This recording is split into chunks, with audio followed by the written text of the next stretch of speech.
축소는 제가 생각했을 때는 최대 2번 정도까지는 가능하다고 봅니다. 물론 이제 짧은 시간 10년 내를 생각했을 때 말이죠. 그래서 2번 정도 가능하다고 보고요. 세월이 많이 흘러서 다시 조직이 좀 늘어난다면 한 번 정도는 더 할 수도 있겠죠.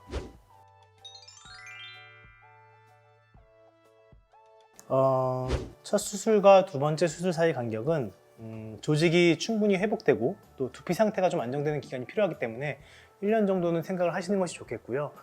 그리고 알아두셔야 될 점은 처음 수술했던 거를 비교를 해봤을 때 두 번째 수술은 한 절반 정도, 예를 들면 처음에 2cm를 줄였다면 두 번째 수술로는 1cm 정도 줄일 수 있다고 생각을 하셔야 되겠습니다.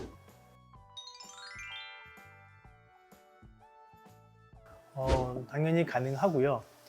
모발 이식 같은 경우는 뒤쪽에, 주로 뒤쪽에 있는 모발을 이용해서 앞쪽을 채우는 것이라면 이마 축소 같은 경우는 정수리 쪽에서 당겨 내리는 것이기 때문에 쓰이는 이 두피가 다릅니다. 그래서 충분히 가능은 하지만 절개로 뒤쪽을 절개해서 모발을 채취했을 경우에는 마찬가지로 1년 정도는 간격을 두고 하시는 것이 좋겠습니다.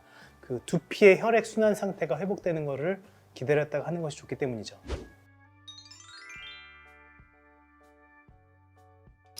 이거는 사실 정해진 법칙은 없지만, 근데 이제 제가 생각했을 때 3가지 정도 이유에서는 이마 축소를 먼저 하는 것이 유리한 점이 있습니다.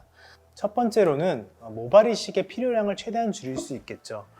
생각해보면 우리가 운동장에 이제 나무를 심는다고 했을 때 넓은 운동장을 먼저 줄이고 그다음에 필요한 만큼 나무를 심는 것과 나무를 먼저 심어놓고 운동장을 줄이는 것에 보면 필요한 나무 그루수가 훨씬 차이가 나겠죠. 그래서 이마 축소로 최대한 줄여놓고 모발 이식을 하는 것이 좋겠고요. 두 번째로는 아까도 설명드렸지만 이마 축소 흉터가 많이 눈에 띄진 않지만 그래도 신경 쓰일 수 있기 때문에 그거보다 조금 앞쪽으로 모발 이식을 해서 더 가려줄 수 있는 점이 있기 때문에 모발 이식을 나중에 하는 것이 유리할 수 있겠습니다.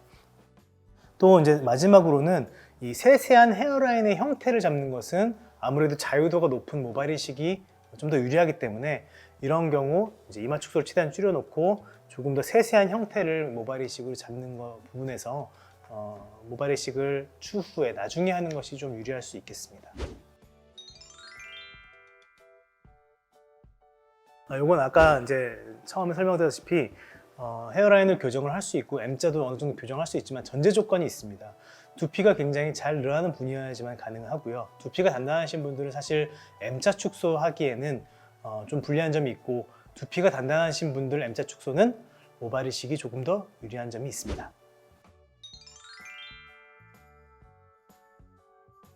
이거는 이제 남자분들은 이제 봤을 때 여자분들에 비해서 평균적으로 두피가 훨씬 타이트한 편이세요. 그래서 같은 정도의 유연성을 가진 분이라고 하더라도 여자분들이 2cm를 줄일 수 있으면 남자분들은 1.5cm밖에 줄이지 못합니다. 그래서 이런 차이점이 있다는 건 알고 계셔야 되고요. M자 형태가 심할수록 남자분들 특히 모발 이식이 더 유리합니다. 마찬가지로 M자를 줄이기 위해서는 이제 굉장히 두피가 자유롭게 움직여야 되는데 남자분들은 그런 분들이 상대적으로 적기 때문에 남자분들 M자 축소는 모발 이식이 조금 더 유리한 부분이 있겠습니다.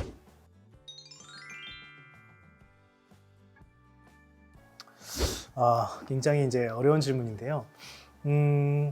가능은 하지만 추후에 이제 헤어라인이 뒤로 후퇴하면서 결국 이제 앞쪽에 머리카락이 빠지면서 이마 축소의 흉터가 조금 보이게 될 수 있겠어요. 그래서 저 같은 경우는 이마 축소를 하고 나서 당분간은 또 혹은 장기적으로도 이제 탈모 방지약, 많이들 요즘에 이제 처방을 하고 사용을 하고 있는데 탈모 방지약을 먹는 것을 복용을 하는 것을 추천을 드립니다.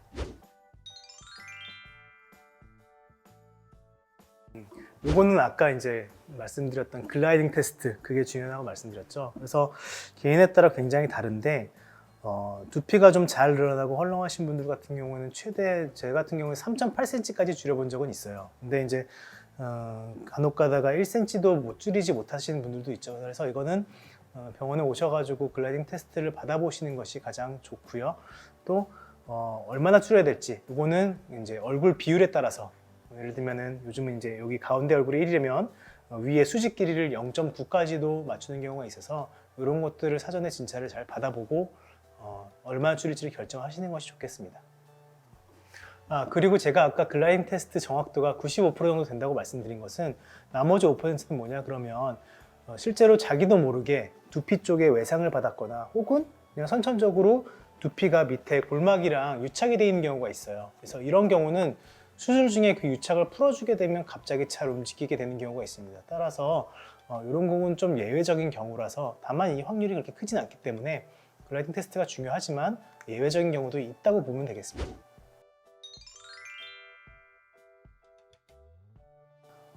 크게 이마 축소는 두 가지 방법을 많이 쓰게 되는데요. 엔도타인을 통한 고정과 그다음에 아까도 말씀드린 실고정을 골막 터널링을 통한 실고정 이렇게 두 가지를 많이 쓰게 되는데 마찬가지로 어떤 방법이 더 좋은 방법이냐보다는 어떤 방법에 그 사람이 수술하는 사람이 더 적응이 돼 있고 숙련이 돼 있냐 그리고 그 사람이 자기가 생각했을 때 부작용을 적게 그리고 효과를 확실하게 낼 수 있냐에 따라 달라진다고 생각을 하고요. 상대적으로 엔도타임보다는 이 실고정법이 조금 더 수술이 시간이 걸리고 숙련도가 필요한 건 사실입니다. 다음 이제 이물질 사용을 조금 덜 하게 되는 수술이기 때문에 이제 각각의 장단점이 있다고 보면 되겠습니다.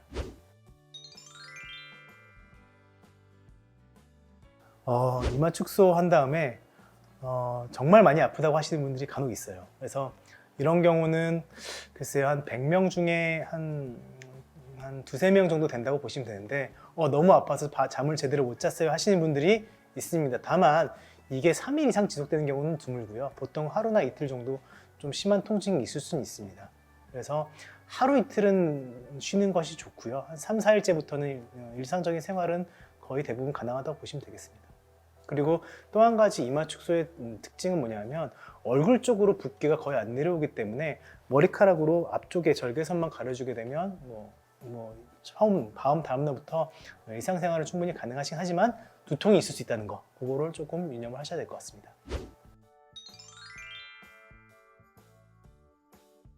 이거 아마 남자분께서 질문을 주신 것 같은데요. 수술 후 한 3개월 정도는 경과를 하시고 그런 이제 거친 머리를 쓰는 행동을 하시는 것이 좋고요. 그 이전까지는 당연히 큰 자극을 피하는 것이 좋겠죠. 다른 얼굴 수술에 비해서 얼굴적 붓기가 좀 덜한 편은 맞고요. 그래서 실밥은 9일에서 10일째 뽑긴 하지만 그 전까지는 앞머리를 내려서 가리고 다니면 얼굴 쪽은 부은 게 거의 없기 때문에 티가 잘 안 납니다. 다만 2, 3일 정도는 약간의 두통, 또 심한 두통도 간혹 가다가 있을 수 있으니까 한 2, 3일 정도는 충분히 휴식을 취하는 것이 좋겠습니다. 네, 이거는 이제 개인차가 굉장히 심하겠죠. 그래서 일반적으로 한두 달 정도는 흉터 라인이 약간 붉게 보일 수 있습니다. 그런데 이제 3, 4개월 정도 지나가게 되면 어느 정도 흉터 라인과 그 앞쪽에서 머리카락이 자라나게 되고요. 흉터 라인 자체도 약간 색깔이 빠지게 되면서 이제 두피의 색깔과 비슷한 색깔로 빠지게 됩니다. 그래서 6개월 정도 지나면 거의 회복이 된다고 보시면 되는데 사람에 따라서는 이게 한 1년까지도 약간씩 변화를 하는 경우가 있고 1, 2년이 지나면 지날수록 점점 흉터 자체도 부드러워지고 조금 더 주변과 비슷하게 변하기 때문에 1, 2년 정도 지나게 되면 많이 안 보이게 된다고 보시면 되겠습니다. 단 흉터가 완전히 없어요는 아닙니다. 그것은 알고 계셔야 됩니다.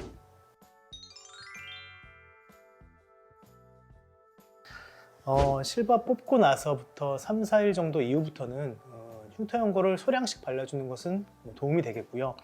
그 다음에 이제 우리가 이제 미녹시딜이라는 약이 있는데 이거는 바르는 약인데 바르면 잔털이 조금 자라주게 됩니다. 그래서 흉터 앞쪽으로 미녹시딜을 조금 발라주는 것도 흉터가 조금 빨리 덜 보이게 되는데 도움을 주더라고요.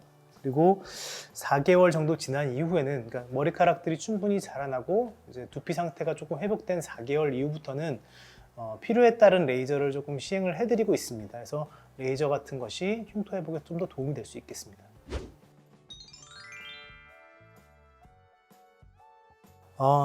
조직이라는 게 평생 1, 2mm도 늘어나지 않는다. 그건 거짓말이겠죠. 그래서 1, 2mm 정도는 두피와 이마 조직이 회복을 하고 이제 붓기가 빠지면서 조금씩은 늘어날 수 있습니다. 하지만 이것은 각자 조직이 헐렁한 정도에 따라서 좀 차이가 나고요.